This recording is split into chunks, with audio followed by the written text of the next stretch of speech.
አንዳንድ ሰዎች አንተ ወድቀ ማየት ሲያቅታቸው ግራ ይጋባሉ። ይህ ሰው እንዴት ሊለወጥ ቻለ? ከጀርባው ማን አለ? የሚረዳውስ ማን ነው? እያሉ በድንጋጤና በግራ መጋባት ማዕበል ውስጥ ይሰጥማሉ። ነገር ግን እነሱ ያልተረዱት አንድ ትልቅ ምስጢር አለ። ያ ምስጢር አንተ ከሰው በላይ ያነሳ፣ ከጠላቶች ሴራ የጠበቀህና ዛሬ ለቆምክበት እምነት ያበቃ የልዑል የእግዚአብሔር ረድኤት ነው።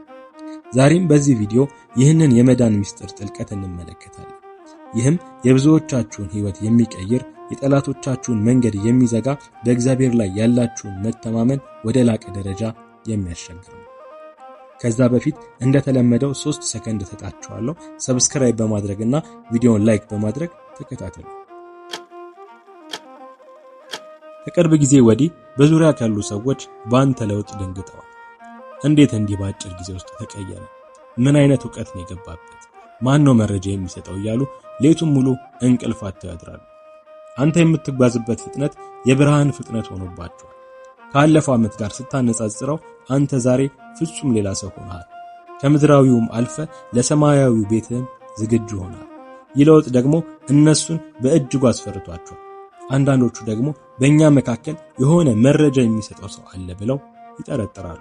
በአንተና በእነሱ መካከል ያለውን ርቀት ማጥበብ ስላልቻሉ ያንተን ጥበብና ማስተዋል ከሰው ጋር ለማገናኘት ይሞክራሉ። ነገር ግን እነሱ ያልተረዱት ትልቁ እውነት አንተን የሚመራ ሥጋ የለበሰ ሰው ሳይሆን ሁሉን የሚገዛው ጌታችን መድኃኒታችን ኢየሱስ ክርስቶስ መሆኑ ነው። እግዚአብሔር እውነተኛ ነው። ጌታችን መድኃኒታችን ኢየሱስ ክርስቶስ ሕያው ነው። አንተ ከእርሱ ጋር ያለህ ግንኙነት ልዩ ነው። እርሱ በቸርነቱ ይመርሃል። የሚያስፈልግህንም ሁሉ ያለ አንዳች እጥረት ያቀርብልሃል። በሕይወትህ ደጋግመህ አይተኸዋል። በጨለማ ውስጥ መንገድ ሲያዘጋጅልህ፣ በበረሃ ውስጥ ማዕድ ሲያዘጋጅልህ፣ በጠላቶችህ ፊት ራስህን በዘይት ሲቀባህ አይተኸዋል። ሰው ሁሉ በጠላ ሰዓት ከጎኑ ሆኖ በስስት ሲመለከት ነበር። ለዚህ ነው ዛሬ በአምላክ ላይ ያለህ የመተማመን ስሜት ከሰማይ በላይ የላቀው። አንተ የምትተማመነው በጉልበት ሳይሆን ከፊትህ ባለው በሰራዊት ጌታ በእግዚአብሔር ነው። መረጃው ከየት እንደሚመጣ ታውቃለህ? እግዚአብሔር በውስጥ ማንነትህ፣ በህልምክ፣ በህሊናክና በልቦናክ ያናገራል። ያ መንፈሳዊ ጥበብ ፈጽሞ ተሳስቶ አያውቅም። ሊታወቅ የሚገባውን ሁሉ በትክክለኛው ጊዜና ሰዓት እንዲገለጥልህ ያደርጋል። ለዚህ ነው አንተ የማትጨነቀው። ለዚህ ነው ነገ ምን እበላለሁ፣ ምን እለብሳለሁ ብለህ የማትጠበበው። ምክንያቱም የሰማይ አባትህ ስለ አንተ እንደሚያስብ በጽኑ ታምናለህና። አሁን ላይ በልብ የሚሰማ ሰላም ዝም ብሎ የመጣ ሰላም አይደለም። ብዙ ፈተናዎችን አሳልፈካል። እግዚአብሔር በጠላቶችህ መካከል አሳልፎካል። ማን ምን እንደሆነ በስምክ እየማሉ በልባቸው ግን ተንኮል የሚያስሩብህን ሁሉ እግዚአብሔር በግልጽ አሳይቶካል። ቃሉ አንድ በአንድ ፈጽሞልሃል። እነዛ አንተን ለመጣል ጉድጓድ የቆፈሩት ሁሉ ዛሬ የአንተን በእግዚአብሔር መወደድ ለማየት ተገደዋል። በእነዚህ ሁሉ ፈተናዎች ግን አንተ አንድ ነገር አደረግ፣ ጀርባህን ለእግዚአብሔር አልሰጠም። ለምን ይደረሰብኝ ብለህ አላማረርክም። ይልቁንም አምላክን እንደ ያዕቆብ ካልባረከኝ አልለቅም ብለህ አጥብቀህ ያዝከው።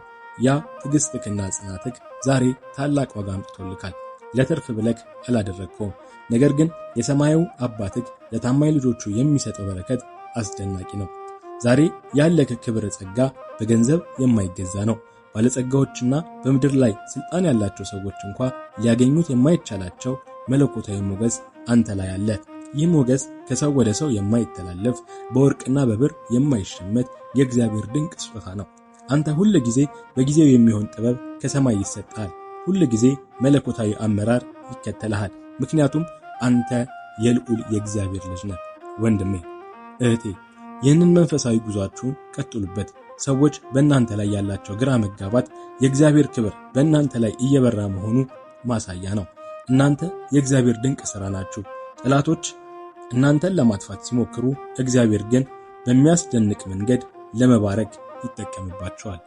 ቸርና ይቅር ባይ የሆንክ ልዑል እግዚአብሔር ሆይ ለዚህ ሰዓት ስላበቃህን ስምክ የተመሰገነ ይሁን።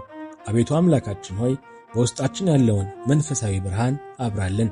ከክፉዎች ሴራና ከምቀኞች ዓይን አንተ ሰውረን። በልቦናችን በልባችን የዘራከውን የጽናትና የእምነት ዘር አንተ አሳድግልን። ቸር አባት ሆይ በጠላቶቻችን ፊት ማዕድን የምታዘጋጅ ራሳችንን በዘይት የምትቀባ አንተ ነህ። ዛሬም ለልጆችህ ለኛ መለኮታዊ ጥበብን ሞገስን አድለን። በመንገዳችን ሁሉ አንተ ቅደምልን። ከልጅነት እስከ ዕውቀት የጠበቅከን ዛሬም ወደፊትም ጥላ ከለላ ሁነን። ሀገራችንን ኢትዮጵያንና ሕዝቦቿን ባርክ። በቸርነት የጀመርነውን ዓመት የሰላምና የፍቅር አድርግልን። አሜን። ይህ ቪዲዮ መጽናናትና ትምህርት ከሆናችሁ ለሌሎች እንዲደርስ ከፈለጋችሁ አሜን ብላችሁ ኮሜንት ላይ ፍቃዳችሁን አሳዩኝ። አዲስ የሆናችሁ ተከታታዮች ሰብስክራይብ በማድረግና የደወል ምልክት ተጭናችሁ ከሚመጡት ምርጫዎች ውስጥ ኦል የሚለው ላይ በማድረግ ተከታተሉን። አንድ አምላክ በሚሆን ለአብ ለወልድ ለመንፈስ ቅዱስ ክብር ምስጋና ይገባል፣ ዛሬም ዘወትርም ለዘላለሙ አሜን።